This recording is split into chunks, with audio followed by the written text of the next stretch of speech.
যেমন সুদ আমাদের রন্ধে রন্ধে ছড়িয়ে গেছে নাকি যায় নাই? যেই সুদের 70 গুণা সর্বনিম্ন গুণা নিজের আপন মায়ের সাথে জিনা করার সমান। আমাদের অর্থনীতির মেরুদণ্ড সেই সুদের উপর দাঁড়িয়ে আছে কি না? ব্যাংক চলে, মূলধারার ব্যাংক কিসের উপর? সুদের উপর। শেয়ার বাজার চলে কিসের উপর? সুদের উপর। বিমাগুলো চলে কিসের উপর? সুদের উপর। আরো এরকম কয়েক ডজন সেক্টর দেখানো সম্ভব যেগুলো চলেই সুদের উপর। বাজেট পড়েন, বড় একটা অংশ জুড়েই থাকে সুদ আসল কিভাবে পরিশোধ করতে হবে এটার আলোচনা। তো এই যে ইচ্ছায় বা অনিচ্ছায় রন্ধে রন্ধে সুদ ঢুকে গেছে। তো একটা মানুষ যদি নিজের আপন মায়ের সাথে জিনা করার সমতুল্যে গুনাহে লিপ্ত থাকে, সে কামিয়াব হয় কিভাবে? তো একজন ব্যক্তি যেমন কামিয়াব হয় না, গোটা দেশটা যখন সেই সুদকেই মূলনীতি বানায়, মেরুদণ্ড বানায়, তারা দুনিয়ার বুকে সফল হয় কিভাবে বুঝা? সূরা বাকারায় আল্লাহ বলেছেন যারা সুদ খায় তাদেরকে ধমকি দিয়ে, ফাইল্লাম তাফআলু, যদি সুদ ছাড়তে না পারো ফাআযানু বিহারবিন মিনাল্লাহি ওয়া রাসূলি, আল্লাহ এবং তার রাসূলের পক্ষ থেকে যুদ্ধের ঘোষণা শুনে নাও। তো এখন যেই জাতি আল্লাহ এবং তার রাসূলের সঙ্গে যুদ্ধে জড়িয়ে থাকে, আল্লাহর কসম সেই জাতি কখনোই পৃথিবীর বুকে সফল হতে পারে না। এটা তো একটা সাইড দেখালাম শুধুমাত্র সময় সংক্ষিপ্ততার কারণে। এমন হাজারো সাইড দেখানো সম্ভব যেটা ব্যক্তির পরিবর্তনের দ্বারা কখনোই পরিবর্তন হবে না। ইচ্ছায় বা অনিচ্ছায় হাজারো কুফর শিরিক চাপিয়ে রাখা হয়েছে, হাজারো হারাম কবিরা গুনাহ রন্ধে রন্ধে ঢুকিয়ে দেওয়া হয়েছে। তো এখন যদি আযাব গজব থেকে বাঁচতে চান, উপায় কি? আরে ব্যক্তিগত পাপের কারণে ব্যক্তিগত শাস্তি আসে, জাতীয় পাপের কারণে জাতীয় আযাব আসে। মাত্র তো শুরু। এই ভূমিকম্প, এই করোনা, এই সেগুলো তো শুরু।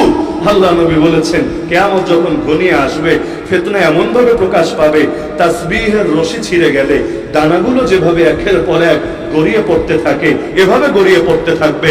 এমন ভয়াবহ রোগ ব্যাধিও দেখা দেবে যেটা পূর্ববর্তীদের মধ্যে এর নামগন্ধ ছিল না, যখন সমাজে প্রকাশ্যে পাপাচার, অশ্লীলতা ছড়িয়ে যাবে।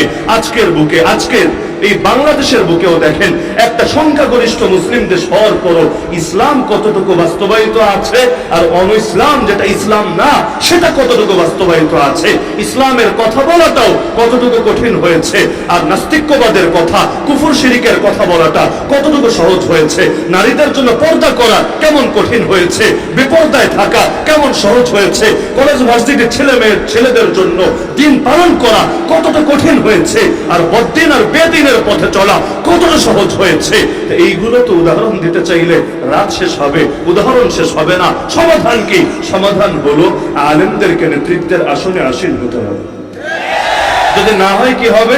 হাত্তা ইযা লাম ইউবকি আলিমা ইত্তাখাযান নাস রুউসান জুহালা, যখন আলেমের সংকট দেখা দেবে, মানুষ জাহেলদেরকে নেতা বানিয়ে নেবে, তাদের কাছে সমস্যা সমাধান চাইবে, তারা ইলম ছাড়া সমস্যার সমাধান দিয়ে দেবে, ফলে নিজেরাও পথ হারাবে, গোটা জাতিকে বিপদগামী করবে। আর নবী বলেন যখন অযোগ্যের হাতে দায়িত্ব যাবে, তখন কিয়ামতের জন্য মিনিট গুনতে থাকো, দিন গুনতে থাকো। তো যোগ্য কারা?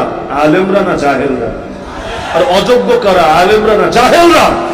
এখন আখেরি কথা কেউ বলতে পারেন হুজুর আলেমরা কি এত কিছু বুঝে? দুনিয়া তো অনেক উন্নত, অনেক আধুনিক হয়ে গেছে, আপডেট হয়ে গেছে, এখনকার যুগের সাথে আলেমরা কি আর তাল মিলাতে পারবে?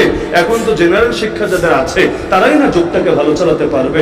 আমি বলবো এর উত্তর আমাকে থিওরিটিক্যাল ভাবে দেখার দরকার নাই, প্র্যাকটিক্যাল নমুনায় যখন সামনে আছে থিওরিটিক্যাল জবাব দেওয়া লাগে না। মাদ্রাসার ছাত্ররা কি পারে, মাদ্রাসার মোল্লারা কি পারে, এটা এখন শুধু আপনারা না বরঞ্চ গোটা দুনিয়া দেখছে যে আমেরিকা সেই মাজলুমদের রিজার্ভের টাকাগুলো পর্যন্ত মেরে খেয়েছে, চুরি করেছে, ডাকাতি করেছে। কারণ এই আমেরিকার চাইতে বড় চোর নাই, বড় ডাকাত নাই, বড় জঙ্গি নাই, বড় টেররিস্ট নাই, বড় খুনি নাই, বড় রক্তক্ষেপ নাই। তো মাজলুমদের রক্ত যখন খেয়েছে 19টা বছর পর্যন্ত, তাদের লক্ষ লক্ষ মানুষকে কুরবান করেছে, এরপর যখন রিজার্ভের টাকার লোকটাও ছাড়তে পারে নাই, মেরে খেয়েছে। আর একদিক দিয়ে ভবিষ্যৎবাণীও দিয়েছে, আরে 1 বছর পর না খেয়ে ওদের কয়েক লাখ লোক রাস্তায় মরে পড়ে থাকবে। আল্লাহর কি কুদরত! কেউ না খেয়ে মরে পড়ে থাকে নাই, উল্টো 3 বছরের মধ্যেই আল্লাহ তাদেরকে দুনিয়ার বুকেও এমন দেওয়া দিয়েছেন, গোটা দুনিয়া এখন চোখ ছানা বড়া করে বড় বড় করে তাকিয়ে দেখছে, অবাক হচ্ছে কিভাবে সম্ভব, কিভাবে পসিবল। এমনকি যে চোর আমেরিকা রিজার্ভের টাকাও মেরে খেয়েছে, সে আমেরিকার US ডলারকেও পেছনে ফেলে তাদের মুদ্রা র্যাঙ্কিং এ আরো বেশি দূরে গিয়ে গেছে। বরকতের মালিক কে? নুসরাতের মালিক কে? শান্তির মালিক কে? তো গাছের গোড়ায় যখন কাটা থাকে উপরে পানি কত আর ঢালবেন, ঢেলে লাভ হবে না। সমস্যার তো শেষ নাই।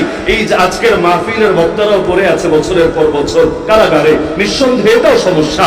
আল্লামা জুনায়েদ আল হাবিব হাফিজাহুল্লাহ চলে এসেছেন।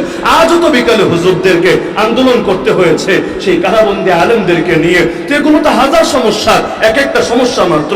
কিন্তু দেখবেন একদিকে এক সমস্যা দমাবেন, আর একদিকে 10 সমস্যা নতুন করে তৈরি হবে। যদি সব সমস্যা সমাধান করতে চান, আগে শিকড়কে মাটির সাথে সম্পর্ক যুক্ত করা লাগবে। এজন্য যতদিন পর্যন্ত পৃথিবীর বুকে আল্লাহর প্রতিনিধিত্ব বাস্তবায়িত না হবে, যতদিন পর্যন্ত ওলামা এই পৃথিবীর দায়িত্ব বুঝে না নেবে, সব ক্ষেত্রে তারাই সামনে থেকে নেতৃত্ব না দেবে, ততদিন পর্যন্ত না আসমান থেকে বরকতের বারিধারা বর্ষিত হবে, না জমিন থেকে আল্লাহ তাআলার নেয়ামতগুলো অঙ্কুরোদ্গম হবে, বরং আযাব আর গজব একের পর আসতে থাকবে আর আসতে থাকবে। বাঁচতে চাইলে পথ একটা, যেই পথ এখন আমাদের সামনে স্পষ্ট। আলহামদুলিল্লাহ, ওলামায়ে দেওবন্দ যেই লক্ষ্যে যে দারুল উলুম দেওবন্দ প্রতিষ্ঠিত হয়েছিল, যে নেতৃত্বের সংকট পূরণ করতে হবে, ময়দানে সেনাপতি তৈরি করতে হবে। সৈনিক তো বহুত আছে, সেনাপতি না থাকলে সৈনিককে চালাবে কে? আলহামদুলিল্লাহ, সে দারুল উলুম দেওবন্দের কৃতি সন্তানরা সারা দুনিয়ার সেই আদর্শ দেখিয়ে দিচ্ছে। যেখানে এসে বালাকোট থেমে গিয়েছিল, যেখানে এসে আহমদ শহীদ আর ইসমাইল শহীদ রাহিমাহুমুল্লাহ রক্ত ঝরেছিল, সেখানে দারুল উলুম হাক্কানিয়া প্রতিষ্ঠিত হয়ে সে দারুল উলুম হাক্কানিয়া সন্তানরা সারা দুনিয়াকে নতুন দিনের নতুন বার্তা দিয়ে যাচ্ছে। সুতরাং আমাদের মন ভাঙার কিছু নাই, তবে সিস্টেম পাল্টাতে হবে। মাথার মধ্যে এই আদর্শটা ভালোভাবে গেঁথে নেন। ব্যক্তি চেঞ্জের দ্বারা সমাজ পরিবর্তন হবে না। যতদিন আদর্শ পরিবর্তন না হবে, নীতি পরিবর্তন না হবে, সিস্টেম পরিবর্তন না হবে, ততদিন পর্যন্ত শান্তির আশা করা যায় না। জিল্লতির জীবনের চাইতে ইজ্জতের মৃত্যুই বেশি প্রিয় হবে আমাদের কাছে।